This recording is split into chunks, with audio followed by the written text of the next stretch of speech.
Hi everyone, this is Samantha Wells, and today for my oral communications class, I'm going to demonstrate hair braiding. This is my model Taylor. She's going to help me out today. She has nice long red hair.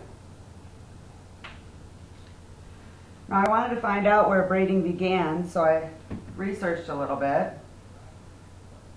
and I didn't find any exact date, just that it's been done for thousands of years in many different cultures and for many different reasons. People started braiding for fashion or glamour, for social status. It can represent different ethnic groups, marital status. Even religious affiliations have different kinds of braids. We mostly see braids on women today, but over time men actually had a lot of braids too. In China, the men's braids were called queues, and in the Native American culture,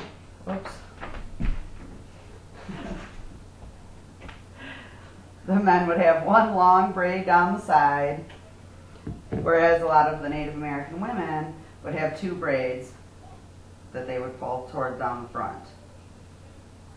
In Africa, that's where the cornrows came from, which are a lot of small tight braids that go around the head. That today, there's a modern version of the cornrow which looks really, really nice. They braided hair in Egypt. The Greek goddess braid is where just the back of the hair is pulled up, and then it's braided and wound around in a circle.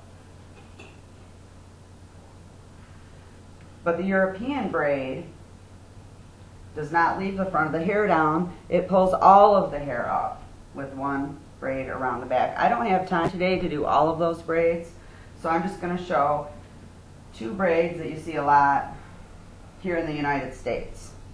The first one is just your typical braid down the back. You want to start by getting 3 even pieces of hair, and then you just weave them back and forth. If you want a really nice tight braid, you're going to do this while the hair is wet.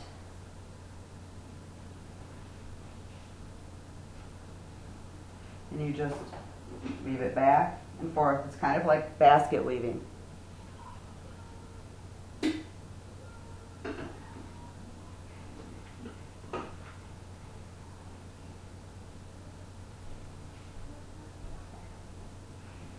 Now if I had put this up higher, say around here, I could do the European braid that I talked about, or the Greek goddess braid, since the front of her hair is down.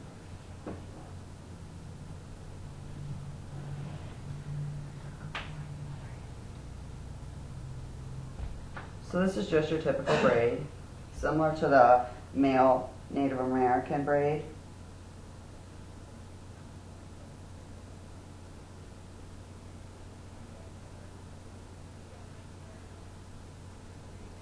Another braid I want to talk about is the French braid. That's one that you see a lot. The opposite of the French braid is the Dutch braid, which is what I have in my hair, and that's where the braid sits on the outside.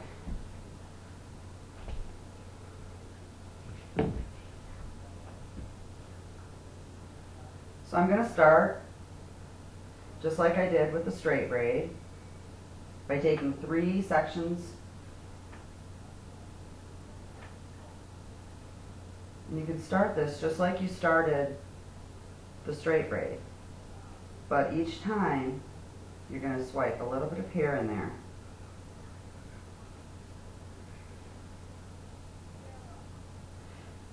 And you can make this really small and tight, or you can take bigger pieces of hair and make it a wider braid. For weddings, a lot of times they'll do wider braids so that they can pull them apart and make them look fluffy and put flowers in them. Or make them smaller and tight so they can wind them up into knots, what looks like knots.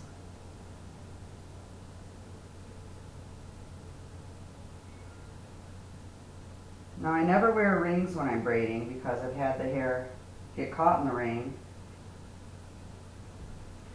Generally people do not like having their hair pulled out. And with hair this long, brushing it as you go along helps to keep it straight. So I'm at the bottom of the braid now. It turns into just a regular straight braid.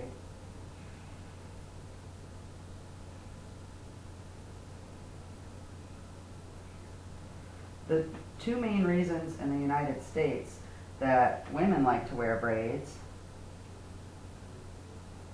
is for practical reasons. If we're going to be working and we need to have our hair out of our faces, get it out of the way, and for fashion. There's two hairstyles that will probably never ever go out of style, and that's the braid and the ponytail.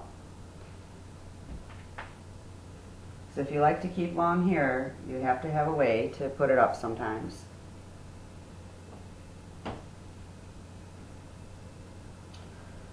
This is a nice even braid, and we're just going to tie it off.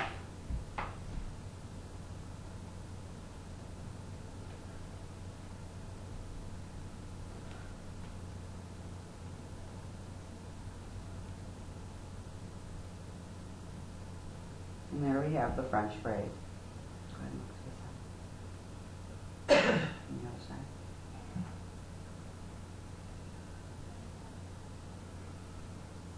All right, and that's how you do a French braid. Thanks for watching. I'm looking forward to watching all your videos.